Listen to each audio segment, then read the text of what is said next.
Good morning, traders. Welcome to today's market review. This is Razak at CMTrading. Today is August 13th, 2018, and today is Monday morning. So looking at the economic events today, nothing scheduled for today, but as the week progresses, we've got some major events coming out of the United Kingdom and Australia. So just be aware of that. Now, lots happening in the markets. Turkish Lira at all-time lows. If you haven't heard the news, United States President Trump mentioned last Friday that he's imposing some tariffs on aluminum and steel imports from Turkey, and as a result, some retaliatory words between the two countries exchanged. Now, ultimately, the markets went haywire, leading the Turkish lira to all-time lows. And let's take a look at the market and see some of the opportunities that we can expect from today. This conference will now be recorded. So we're taking a look here at the Turkish lira versus the USD, and as you can see, it went and capitulated all the way to 650-ish level, 665-ish level last Friday. Massive move on the upside, the dollar getting much stronger against the Turkish lira. This morning we had a gap up. As you can see, there's a gap between these two areas at 705, and we're selling off.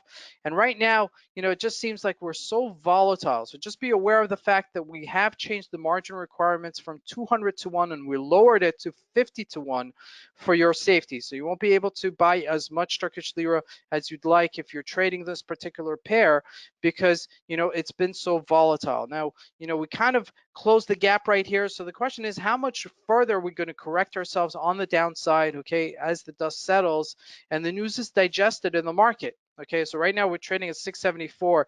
If we do break this 645, I believe we could trade within this area of 645 and maybe the high 5 area if we do make that correctional move. We may just see ourselves making a double top here. So just be aware of it, that there's not much of a indicator to go by here. Okay, it's more momentum kind of trading. It's more kind of scalping, making those, few pips, in and out, trying to, capitalize on the fact that we're so volatile. So just be aware of that as that continues to trade later today. Now, the rest of the market, has been getting weaker against the dollar. And so, I'm not really surprised that the euro broke this 1473. This is just like a, reason to celebrate, and so to speak, for another purpose. Something else happens in the market, and all of a sudden the dollar is even stronger against the euro. Okay, so any little news, could take the dollar stronger in a type of bearish euro, okay, or a bullish dollar move. Okay, so any kind of news event that happens in the market that rattles the market a little bit, the dollar is getting stronger. Okay, so you could expect that, to continue. Now we're capitulated at 1380. The next real support level, if we look at a weekly chart, is 1250. Okay, 112.50 is the next support level for the Euro USD. So, like I mentioned before, as any kind of news that's rattling the market, the dollar is getting stronger.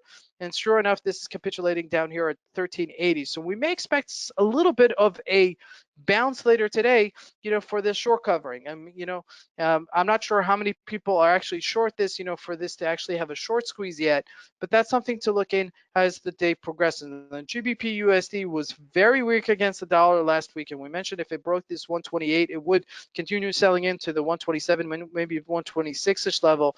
Next support level is 125.60, and we may see a bounce finally, okay, because this has sold off so sharply over the last 3-4 months that it's, I don't want to say it's due for a bounce. I don't like the big bottoms, obviously, but you may see that vicious move up, if the market turns. So looking at the Aussie USD, you could see here also, looking at a 4-hour chart, falling out of bed. Okay, the dollar just getting stronger, and the dollar getting stronger goes stronger against the, against the whole board, and just getting capitulating. If we jump into the USD ZAR, hit a high of 1535 this morning.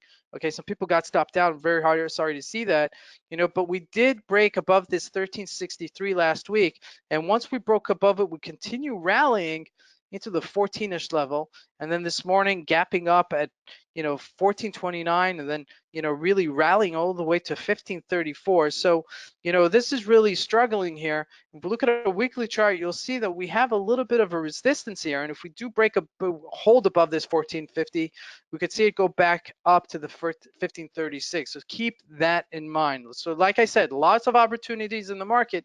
Just got to be very careful the way you pick them, because the market is very volatile. Now looking at Gold trading at 1208 right here, really weak. Okay, if you look at this graph, we're looking at a 4-hour chart, daily graph. It's just selling off. Okay, and at one point it's going to break this 1208 with some volume and some velocity, and I think we could hit the 1185-ish area, going into the next couple of months. So just keep that aware. Looking at other commodity, oil, capitulating last week at 66.43 at that support level and bouncing to 67.58. So just be aware that we are at our midpoint between 69-ish level and 66-ish level.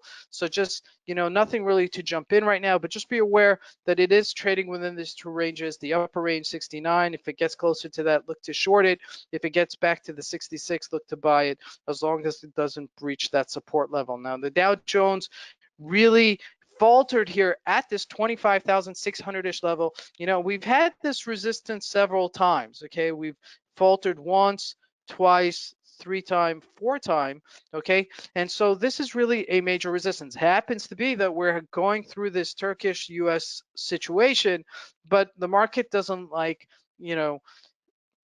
uncertainty, and sure enough, we're getting that right now. So market selling off here to 25,187. Real support level is at 25,000. So if we do hold that level at 25,000, I think we could find a new footing of trading range between 25,600-ish level and 25,000, as a support. But if we do breach 25,000, well, guess what? We could get back to the 24,200-ish level, if that continues on this downward spiral. But looking at the markets, I think that we've been kind of strong.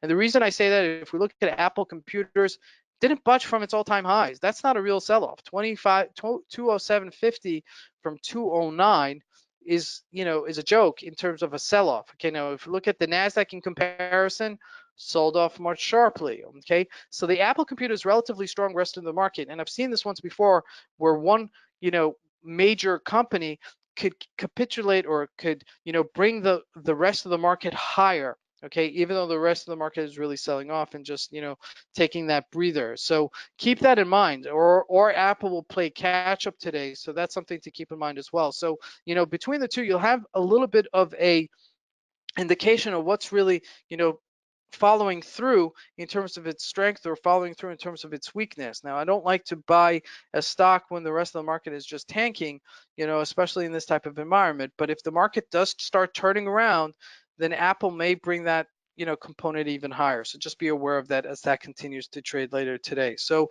like I said, lots happening in the markets today. Take it easy in terms of the size. It's going to be quite choppy, I think, and you want to take your losses short and you want to take your winners, just book them, make those singles and doubles as the day progresses. This is Fred Razak. I want to wish you guys a great trading day. Thank you.